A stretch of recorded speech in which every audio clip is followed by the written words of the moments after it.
Hey everybody.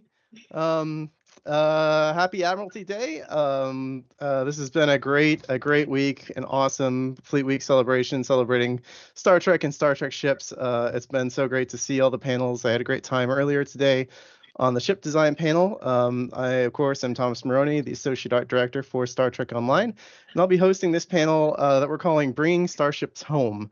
And, in sort of planning this day, thinking about all the different aspects of how people enjoy Star Trek ships, whether it's flying them virtually in STO or building out their adventures in Star Trek Adventures or role playing adventures. One of the major ways that people enjoy starships is by collecting them, having them on their shelves, or having other beautiful paintings and pictures hanging in their homes, and so I wanted to bring in people, experts who have done this, who have taken these incredible machines that are fictional and actually tried to figure out how do we make these real things that people can hold, because there is something special about having this relationship with a physical object of something that you really care about, like the Enterprise. So I was able to get, I reached out to our fine panelists, and I'm very excited that they were all willing to join us and talk about this. So I'm going to start with the person above me, John Frazier. Why don't you go and introduce yourself, John?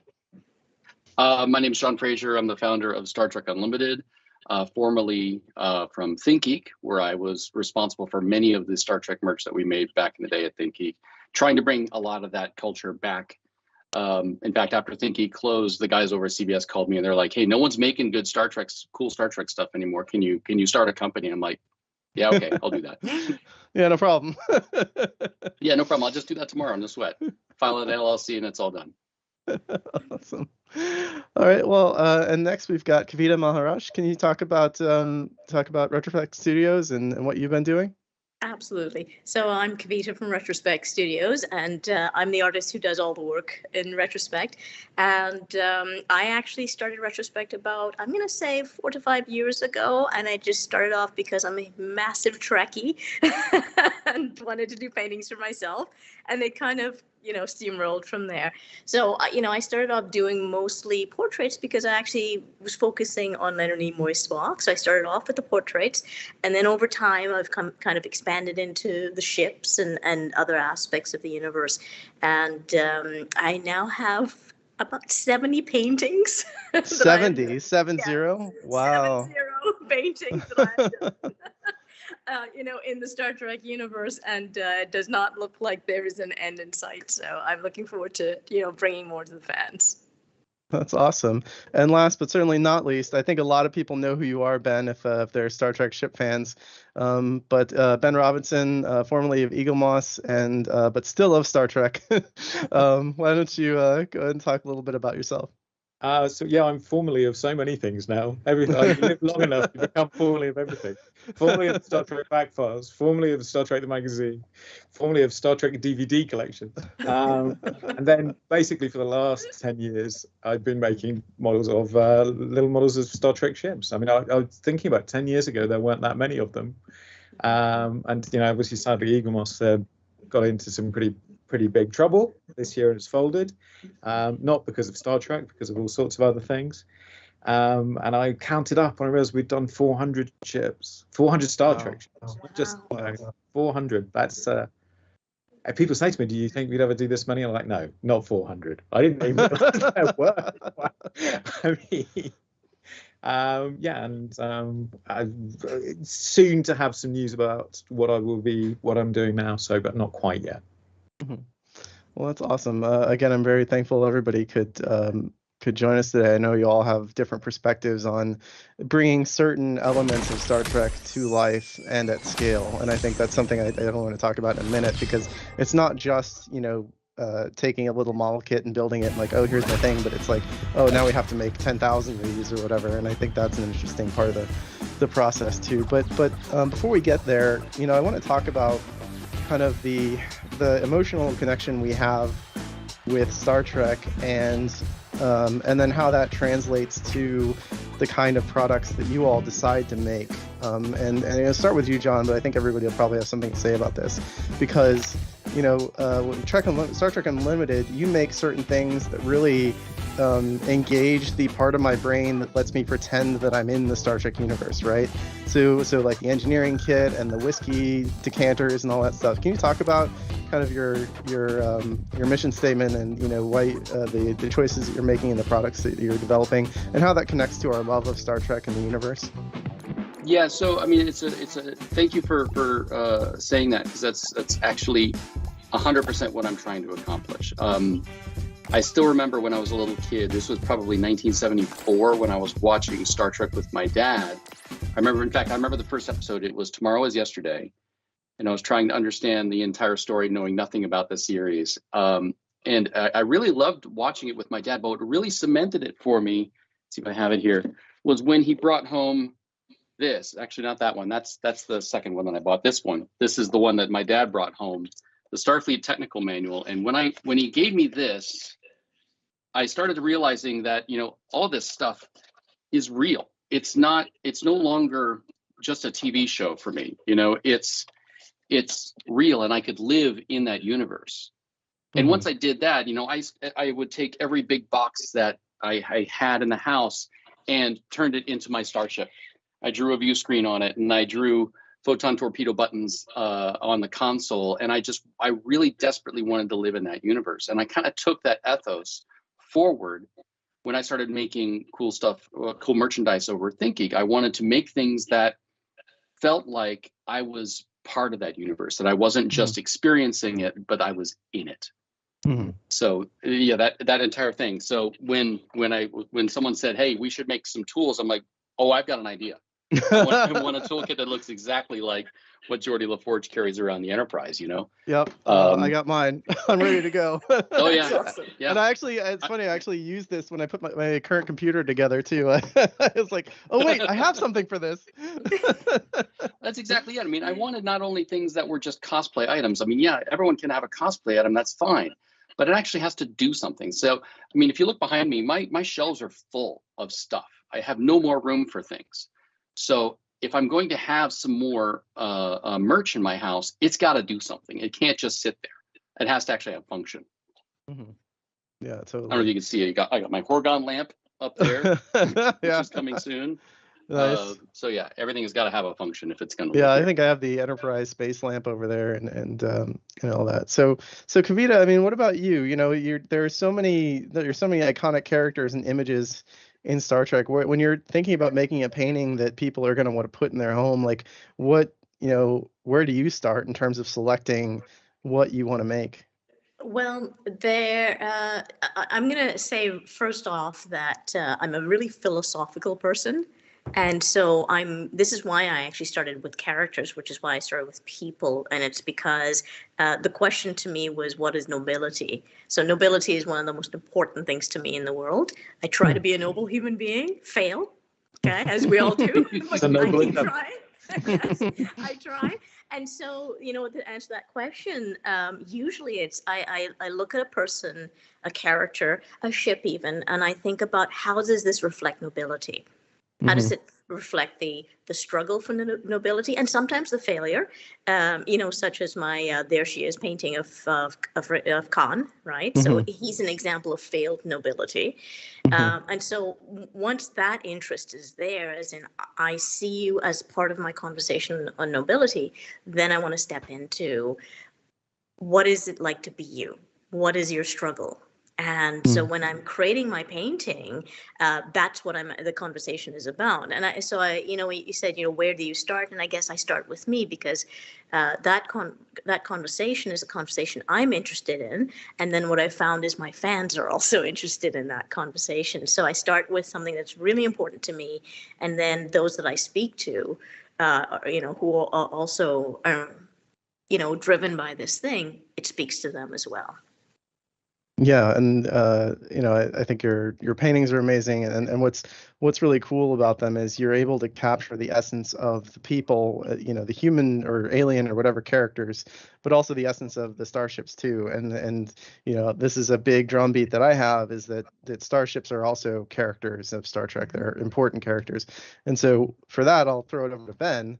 because you have decades of experience telling the stories of starships, not just in the context of what happens on screen, but behind the scenes too, right? The design history, which is always really fascinating stuff. So, like, I could talk to you for 3 or 4 hours just on like how you build those connections. But can you tell us about how you do that research on the behind the scenes stuff and tell those stories of like the actual design process for some of our favorite ships?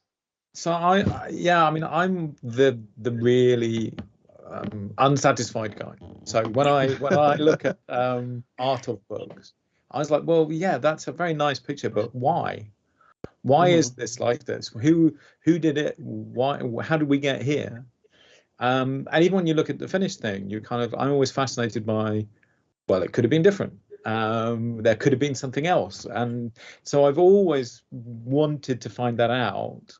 And I'm lucky enough to have been able to track down an enormous amount of concept art and to have interviewed pretty much everybody that ever designed a starship.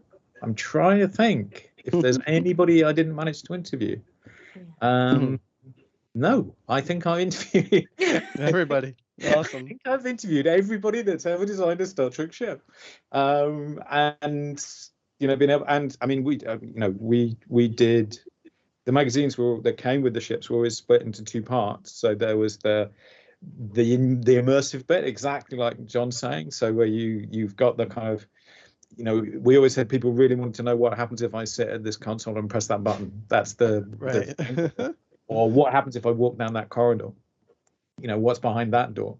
Where's the head?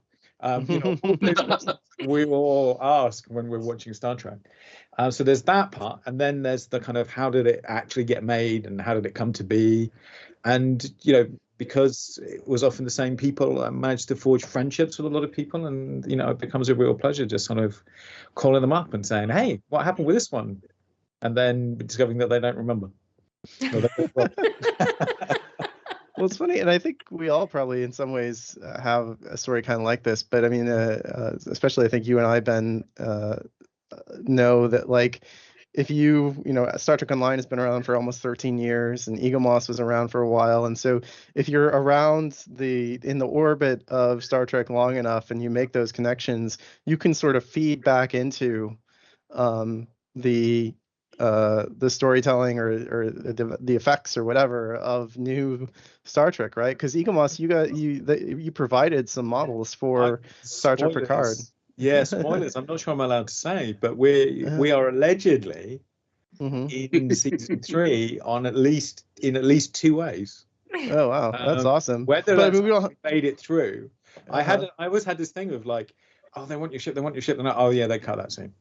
There was a whole thing in Discovery season 2 that was going to be a storyline with Pike's sister. There were flashbacks to Pike's sister, and she was flying the NX-01. Oh wow! They got our NX-01 to do it with, and then they cut it. So I was like, oh no! But allegedly, there will be some appearances in season 3, whether they've been cut or not, I don't know. Yeah, but I think they did. Things were provided. Nice. Yeah, they did use I think your Steam Runner and your Nova for season 2, right? Oh well, yes. Sorry. So so there are two different things. So there's the actual ships that you can go and buy if you can find, turning up as props, and then us giving them production assets back. Right. Of which, yes, they're like you guys provided the ships from STO. We gave them the Steam Runner and the Nova.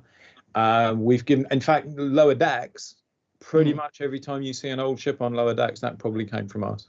Right. Not there was a Argos or something. This last week. We gave them that. They were like, I was like, have you got an old freighter? It's like, yeah, we got. Nice. We got. That's awesome. I saw that model. I was like, I bet that was an Eaglemoss model. It was so detailed that there was like, Yeah, and DS9 was from us as well. Okay, awesome. Yeah, that's great. And I used them, but we definitely supplied. And that's a good thing to talk about too. Is Eaglemoss is such a giant collection, and you work with some really talented artists. And I just want to one of them recently, Fabio Passaro. I'm not sure how to say his last name because I've never Yeah. He tremendous artist, always very helpful to us whenever we ask for something on Star Trek Online. And so I just thought if you wanted to say a few words about Fabio and as a tribute to his work, because it was instrumental to Eaglemoss as well. Yeah, Fabio was a big part of what we did. And so there are two things that Fabio could do that were absolutely invaluable. So one was he could rebuild a ship. So something like the Steam Runner, or all the ships from Wolf 359 or something like that. The reference is pretty basic, and the original Steam Runner model was not detailed, the mesh that people had from ILM. So he would build those, and he had this kind of understanding of all the details. So he would build in the detail that wasn't there on the mesh, and like with the Steam Runner and the other First Contact ships, he'd talk to Alex Yeager and sort of just check that he was happy with what he was doing. Nice. And that was that. And then the other thing that Fabio could do, which is going to be very hard to replace, is he could take the Maya files that are coming out of production now, make them usable. Right. Yeah. So, we went through a period of TV production and film production using models that were actually quite accessible. And not just the geometry is not too bad, but it's the textures. And now they have these really complicated rendering engines where they can it contains all these different resolutions, and the software decides which resolution to use depending on how far away it is from the camera, right. It's moving and all of that. What that means is you can't just open it and render it. So Fabio was taking these models, making them usable and giving them back to the art department, who were then using them in storyboards Nice. and in concept art. That's so cool, because they couldn't open it. So he would be much missed. He hadn't told anyone how and what he was. He had cancer, and I'd known for the last couple of months, and he was still working. I mean, even a few weeks ago. So you never know quite how difficult it is for someone, but he is a great loss and will be much missed. Will be he will definitely be missed by all of us who appreciate ships and appreciate his work. So if you take a look at your Eaglemoss models on your shelves or on your desk, spare a thought for him and his family. And so I want to go from there to we think about these things that translate from the effects models, like you said, into a physical thing. And so, John, why don't you talk a little bit about that process of, okay, I have this idea, and I know you're even using Blender and making 3D models, and like, how does that go from one little thing, one digital file, to something that you can hold, and from there is mass produced? And I kind of want Kavita to talk about that process for her prints as well, because I think that's really interesting too. Well, the first thing that usually happens is I'll get a wild, dumb idea, or someone will have a wild, crazy, dumb idea, and they'll make me aware of it, and I'll go, let me think about that. And sometimes I'll just be sitting down at my easy chair in front of the TV watching Star Trek, as I do. And I like to hear. Let me pull up my monitor, and I'll just whip up something real quick in Blender. And like, is this even possible? How hard is this to make? And then I'll really what I'm supposed to do is I'm supposed to send these concepts to Paramount for approval before I really talk about them publicly. This one I wasn't planning on doing production on this. This was just me playing around and just seeing, well, can I make this? Right. And but the response I got on Twitter was incredible. So maybe we'll see. So what I would do is I would take the idea and I would sketch out a what's called a tech pack, send that to Paramount for approval, and they'll tell me whether or not, yes, conceptually this is good, you can make this. If they give me that okay, I'll send it up to a factory, and they'll look at it and they'll say, okay, based on your spec, it's going to cost X amount of dollars to make. And I'll do some math and I'll say, okay, well, if it costs this much to make and I've got to ship it to the United States, I have to make this many. Will my financial backing pay for it? Do they think that there's a product there that they could sell, that we could sell? Then I'll start calculating, okay, how much does it cost to pay my employees? How much does it cost for me to do my warehousing? How much does it cost for fulfillment? Come up with a dollar value. And if that dollar value makes sense, okay, I'll tell the factory, put it into production. I'll hand the money off, and they'll start making it. All the time I'm talking with Paramount. Paramount will give me pointers like saying, okay, yeah, this is good. This is the wrong color, red on the nacelle, or whatever. They'll give us notes, and we'll adjust as we go. Then we'll get to pre-production. I'll send the pre-production sample to Paramount. They'll look at it and go yes or no. Usually yes.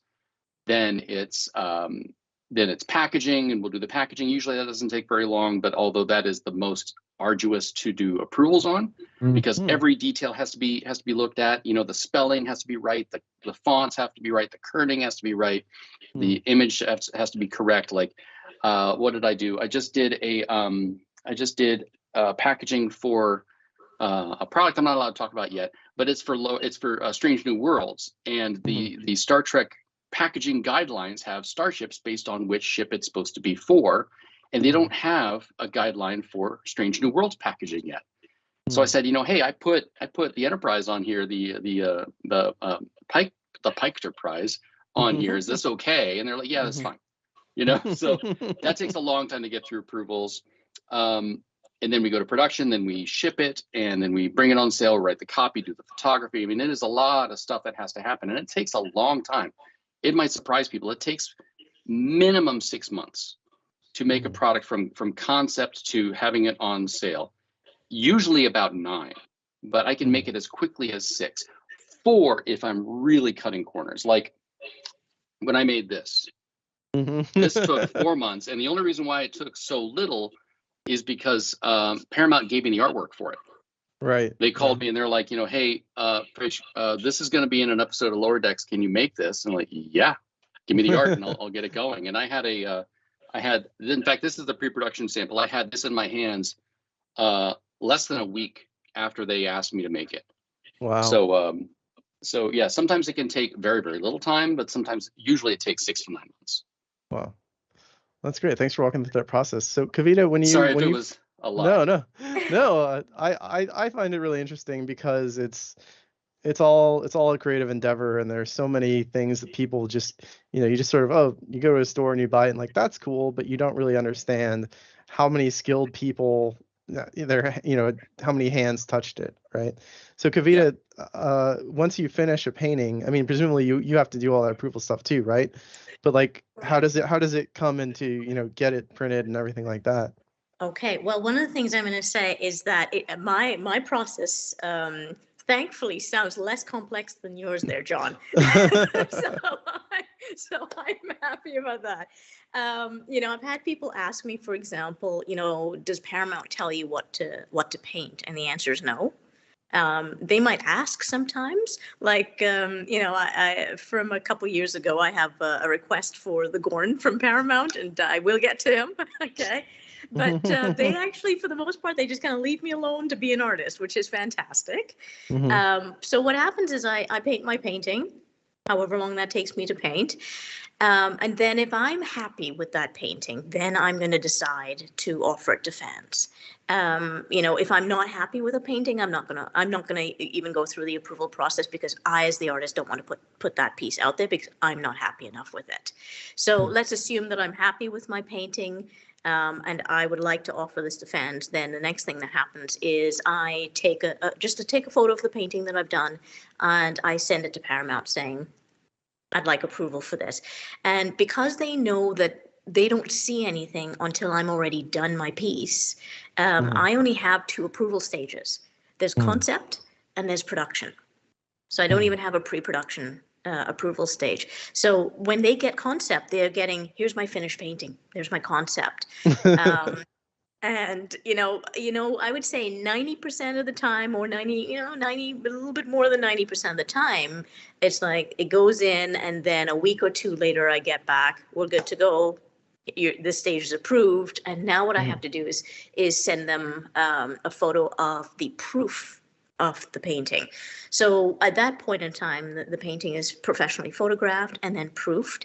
And when you're doing proofing of paintings, there are a couple of options you can do. And one is just kind of a standardized proofing. And a standardized proofing means that the fine art printers have presets on their colors and that type of thing. And they're like, close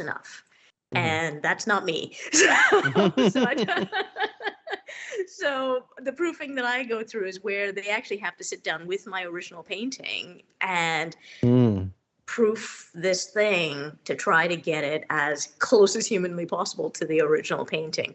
And then I come and I approve that, and then that's what I send to Paramount. So once that is then approved, so that's at the production stage, I'm good to go. So at that point in time, I can put it out there for my fans and I do it on pre-sale. And doing it on pre-sale allows me to gauge, how many people are purchasing the prints right now, therefore how many I'm going to actually print. Oh, gotcha. So there's a run number that I've already set in my mind, and I generally speaking have stuck to those run numbers for the limited edition prints. But once the pre-sale is over, that's where it's set for sure. It's that limited edition run number is not going to change once the pre-sale is finished.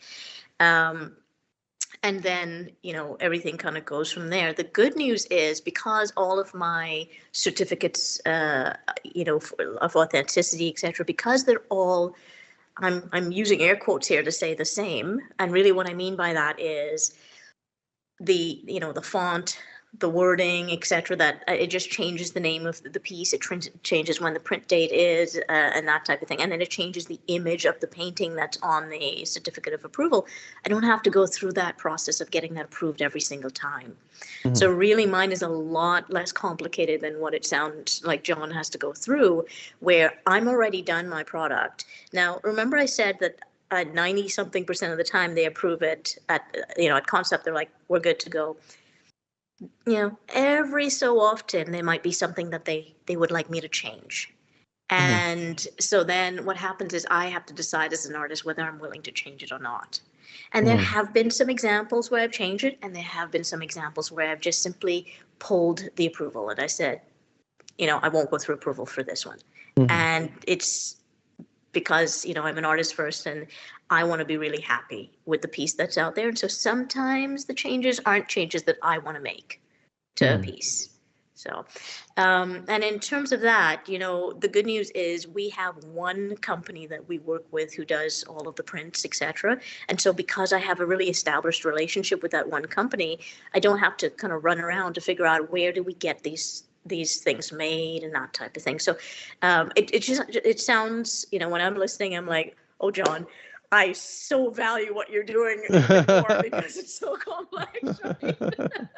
And at the same time, think to myself, I'm so happy mine is, so clean to go through, right? So I have about 5 or 6 factories that I deal with. I mean, it's not that many, but still. It's still enough, right? And, one thing I want to pop in here and say is that Ben and Thomas, both of you have influenced some of the paintings that I've done. Really? Because when I have, so for example, I don't know if you can see right behind me, this painting here, that painting is called The Chase. Thomas, I think you have a print of The Chase, don't you? Yeah, that was, I bought that, yeah. Yeah, so this is The Chase, and Ben, I used one of the Eaglemoss Reliant models to help me get, my composition and look at the details and whatnot. And Thomas, I am absolutely certain that I have looked at some of your models online from Star Trek Online when, investigating my ships and whatnot. So thank you both. That's awesome. Well, look, we're happy to. I'm certainly happy to contribute to such beautiful artwork. So definitely. Thank you. Yeah. And John, I have your little door swish leading from my bedroom. Every time I head out the door, yes. That's great. Well, I wanted to kick over to Ben in case he had anything to add as far as the ship approval process, because I'm sure there was a lot of back and forth, and you have the complication of getting a lot of that stuff came from overseas, right? Frazier's saying, oh, it takes longer than you think. It takes 6 months. And I'm going, no, that's so much less time than I thought. I mean, for us, a die-cast ship would take, it takes 2 months to make the die-cast tool. So it would be a year from beginning to end. And you're working with a factory in China who have probably never seen Star Trek. Sometimes the little CG model that they make comes back and it's upside down, and you're like, no. I have some changes. It's the other way. But I mean, there's a lot of back and forth. I mean, the biggest thing I found when we started doing the ships was it was about the painting. That if you look at a lot of other people's models, it's relatively, this is not quite right, but it's relatively easy to get the geometry right. There are lots of people who can make a model that is physically correct, but getting it to look and feel right is a bit harder. And there's all sorts of weird stuff like paint scales. When you scale a color down to a different size, it very often can't be exactly the same color because it just doesn't look right. Right. Or when you see the ships, when you see the models versus what you see on screen, the colors can be really different. Yeah. And sometimes that's because, like in the case of the Enterprise D, it was because the visual effects department disagreed with Andy Probert about how the ship should be. Rob's like, no, it's not going to be blue. Well, you said, I remember we were on a stage at Star Trek Las Vegas one year, and you mentioned that sometimes they would actually build the model and paint it more saturated than they wanted, so they had more control on the video, which I thought was super interesting. Yeah, it took me a long time to find that out. The one that really threw me, so I was always really puzzled by the Jem'Hadar fighters, and when you see the models of them, they're really colourful. Yeah. They're but when you see them on screen, they're kind of like these silver bud type things. Right. I talked to Gary Hutzel, another person who's very sadly not around anymore, and he said, "Oh yeah, we did it because it gave us more control on the compositing, and it was easier to get the mats. You could pull the mat." Sorry, this is. Interesting. Yeah. But when you filmed these things to make them, the way they did the visual effects then was you had to combine lots of different passes and you had to separate the elements. And if the colors were stronger, I think my understanding was that it was easier to get this separation and to make the matte. And then what they would do is when they put it into the video editing suite, they would just dial the color down. So what you would get is somebody who didn't understand that's what had happened would come along and get, oh, we've got the studio model, we've copied the studio model perfectly. Right. Be like, well, why is it this color? I mean, all those models of the Enterprise D, they're all like these duck egg blue models, and you're like going, well, I've seen the series, it's not duck egg blue. I mean, that's what I think, it's interesting about Star Trek is there's so many of us are passionate about her. And the honest truth is in most toy companies, people haven't even necessarily seen the show. They're making something because it's a commercial endeavor. Rather than because they're passionate fans. So yeah, that's the kind of thing. And then you get into things like trying to explain Aztec patterns to the factory. I mean, this is 10 years ago. I remember saying, I want to put another color on the top that is so close that you can't really see it. And they're like, why do you want to do that? You won't be able to see it. And I'm like, well, because it should be there, and it breaks it up and stops it making solid and that. And just trying to explain to them that you wanted this kind of, and finding out how many Pantone shades apart you could go to make the Aztec work.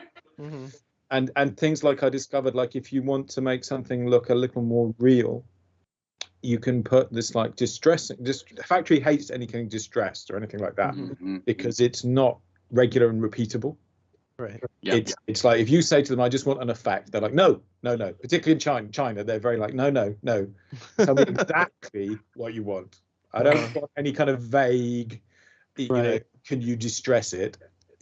I need you to tell me exactly. So we discover things like what you would do is if you put dirt on, but it's only one Pantone shade different from the base color that it's on top of. So it breaks it up and you just have a sense of it being a bit more real. But it's not sort of too in your face, and it takes ages to work all of this stuff out. I mean, years. And we had the great fortune of doing another model every 2 weeks, so you learn. Right. And by the time you've done 400, you start to get cocky. You think you know what you're doing. Yeah, and you mentioned 400. You guys, you all pretty much got there, right? You were able to do every Star Trek ship up till now, I suppose. But well, we managed to. So there are two levels of getting there and having managed to do it. So one was retrieving or rebuilding the CG assets. So one of the unfortunate things is that stuff didn't get archived, so Paramount didn't have any of it. Mhm. So Paramount, and the only things I ever got from Paramount, I started getting stuff from the 2009 movie, and I have like all of the files from the 2009 movie. You know, I was talking to someone about that the other day. But before that, all the Berman era track, none of that stuff was archived officially or formally, and it was all a case of like, oh, okay, you know, we got renders at the time, but we didn't get the meshes. And it was a case of tracking down people who'd worked on the show, who'd kept copies of stuff and getting it from them. And then if there were things that were built physically, practically, you'd get, you know, Fabio or Ed would rebuild them. And then there's a whole load of stories that hang by that, because, you know, when you had a physical model, it cost a lot of money to make a physical model. So what they would do is turn it upside down, stick a couple of extra bits on it, spray it a different color. Right. And then when they'd finished with it, they'd pull the extra bits off, spray it another color. I mean, you know, and if no one took any pictures of it in that form, Right. you all you have to go on is what's on screen. Right. It's a little more complicated than that, because quite often what they'd use the same cast. So people say, oh, it's that ship adapted, but actually it's not. It's using the same parts, which isn't quite the same thing. Oh, But okay. both Yeah. of those things happened. Right. And trying to, I mean, the amount of archaeology that goes into trying to work that out is just bonkers. Yeah, and I think we all three of us, or all four of us, sort of understand that in our own ways, in terms of trying to match. I mean, Kavita, like trying to match the likeness, you know, I think that's always the holy grail for an artist, right? And so you know, we talk about matching likeness of ships, and you're doing both. You're doing ships and characters. What are some of the ways that you try to figure out how to bring these characters to life in your paintings? Because it's always a special thing. Well, you know, there's something that Ben said right when we started the panel today, and he was talking about what interests him, and he was talking about the fact that he wants to know why this thing, you know, looks that way and whatnot. And that's the type of mind that I have. It's like a problem-solving puzzle mind. And so even when I'm painting a person or a ship, but my mind constantly thinks, like, why does it look this way? What makes it this way? And, you know, talking about what Ben was just talking about, where he said, you know, when we went back, you know, beyond, you know, the 2009 movies and whatnot, we start realizing there's all this information that we would like to have access to that nobody really, either they didn't archive it at that time, or the quality of the reference is, you know, way down compared to what you would like to have in your hand at this point. So for me, sometimes there are scenes that I want to create, and I can't go back to the original reference because the original reference isn't adequate enough. And that's the truth of it, right? The resolution, whatever it is, it's just not adequate enough. And this is when we're talking about human characters as well as the ships. Okay. And so that is one of the challenges that I have at times, is where I've decided I really want to do a particular scene, and the reference just is not there. It's either the reference isn't there or the quality is not there. And so, you know, that then really calls into play my ability to piece together things from what we have now, while trying to imagine it back then. And I would say that is one of the biggest challenges that I will face at times. And, you know, if I don't have a very good reference, that cuts down on my ability to go, why does this thing look this way? Because I don't have enough detail to pull from. So sometimes that will cause me to kind of put a piece aside and go, I really want to do this piece, but not yet, not until I can find a way, either in my mind or by practicalities, to get my references good enough. Or sometimes I will still attempt it, and I just have to come to a place where my approach to this is going to have to take into consideration that there's only so much I can do with it. I think about, what was that movie again? Where they're doing the follow-up to it, Pandora. Avatar? Avatar, thank you. And he knew he wanted to do this movie, but decades and decades he waited to do this movie. Why? Because he didn't have the technology to do what he envisioned. And sometimes I run into that as an artist, right? I don't have the reference, the quality of reference or whatnot to do what I'm envisioning in here. Because another thing that's really important to me is that whether it be a ship or whether it be a character, it really is important to me that it looks like that person or it looks like that ship. That the details are as correct as I can get it. And so remember I said to you, if I do a painting and I'm not happy with it, I'm not going to offer it. And sometimes it's like it doesn't look enough like the essence of that thing for me. Right. And so I'll kind of pull back there. Yeah. There's an extraordinary thing that happens, that sometimes you just look at something and you've done something and you don't know what it is necessarily, and it suddenly feels right. Yeah. It's just like some tiny little change that you make. Where you're like, oh yeah, now it's right. Right. And that happened to me on a Star Trek ship, or a ship a new ship design we were working on. It was actually based on it was a new TOS design that we did that was kind of a smaller than the Enterprise ship. And I saw the concept artist developing it. Hector actually was on a previous panel, and then he finally did this piece, illustration of it, and I heard the theme song in my head. I'm like, that's it. That's how I knew it was right. When I heard that Star Trek, the da, da, da, like it's like, yeah, perfect. You nailed it. And so after that experience, I sort of realized how connected like music was to all the ships, and like the music is almost the dialogue of the Enterprise. Or every time you see the ship, right, there's some fanfare going on to give you an emotional cue of like, is this going to be a spooky episode? Is it going to be exciting? Like what's happening, right? The Enterprise always tells us that based on the music that we see when she flies past the screen. So that's just my little 2 cents on that. But we're running out of time here. I know we had a few announcements, so we'll go ahead and kick it back to you, Kavita, for your announcement as we wrap up. Well, I just finished my Voyager season release that I'm going to be doing. So I've done 3 of the characters for Voyager, and of course, fans wanted to know, well, what's the next piece? Because I tend to paint on a regular basis, so they're like, well, what's the next piece? And I have decided I'm actually going to go back to a ship. And I've decided it's going to be Defiant. So yeah, I'm looking that's exciting. Yeah, that's so cool. Tough little ship.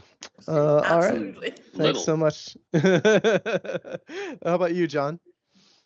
So I have been promising for a very long time new merchandise, and as you all know now, it takes 6 to 9 months sometimes to bring things into production. And so finally, I am able to bring in. And these are on the water and are land. I think they have landed in my warehouse, or at least they will land in my warehouse this week. And they're going to ship out to our warehouse in Chicago. We'll start selling them in the next couple of weeks. But this is the wrong thing. These are the collapsible storage cubes from TNG and TOS. These are things I wanted to make sure felt like they were in universe, like you actually were on the Enterprise and storing your stuff.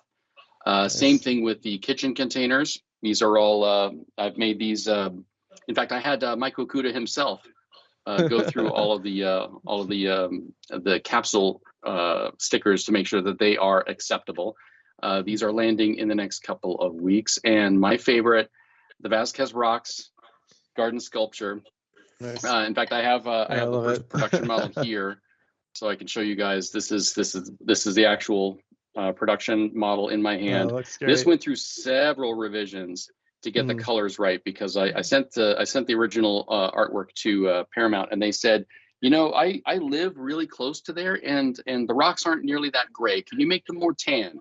So I said, all right, yeah. So repainted them tan, and went and sent them back. They're like, a little more tan, please. A little bit more tan. I have to tell you the rock story. I have to tell you the Gorn rock story. Matt Jeffries told me this story, that they got these fake rocks for the Gorn to pick up so that he can hold out. Right. And they turn around and they're filming, and they come back to the rocks, and some dogs have come and eaten the rocks. And it turned out rocks. The guys had filled the rocks to give them filled them with dog food. And the guy was like, and Matt was like saying, and he wanted me to pay for the rocks. I was like, you didn't tell me you filled them with dog food. I'm not paying for them. Wow. So yeah, Well, Ben, not rock action arena as you might have expected, thanks to the dogs. that's hilarious. Well, Ben, do you have anything you wanted to share? Well, I have. I still don't have news, but things have progressed quite far, and I'm expecting there to be some real news, particularly about the build-ups, really soon now. That stuff is basically all the legal problems have been resolved, bar one thing that I was talking to someone about last week. I don't know if that's quite been fixed yet, but it will be. The license is sorted. Well, obviously, no one wants to make an announcement without people being able to get all their answers and all of that, sign up and get things fixed. But that is coming really, really soon. Awesome. And similarly, somebody else has acquired all the stock, and that will start to be released soon. So anything that, there are things that were sold out. So it's not like Eaglemoss had stock of everything. We had stock of things that people hadn't wanted, probably, mostly. But there's a fair amount of stock that will start to be released, I guess, pretty much from now onwards. It's in some of the US stocks in the same place. And then new production, as I say, I dream of 6 to 9 months from Fraser's point of view. It's I don't feel so bad now. more like 12 to 14 months for the new ship. So I would hope that if what I think happens, we should start to see some new ships. The things wow. I've been waiting for, like the Protostar and things like that. Right. Yeah. Maybe in time for the holiday season next year. Okay. Maybe. Well, we're going to need more. I think we're going to need more Enterprise F models out in a while. So hit me up for that. Well, I really appreciate everybody taking the time to join us today. It's always such a pleasure to talk with each of you. It's been great to get to know you over the course of different Star Trek conventions and events, and I hope we can continue to collaborate and do things in the future. And I just want to say, as a Star Trek fan, thank you for all the passion that you bring to everything that you make, because it really shows. And I'm really excited anytime I get something from one of you. I'm very excited about it, very happy with it. So thanks so much for joining us for Fleet Week. And everybody, I will see you all in about 15 minutes for the final panel of the day, Star Trek Picard from the Keel Out. I'm very excited about that panel, and so we'll see you soon. Stick around.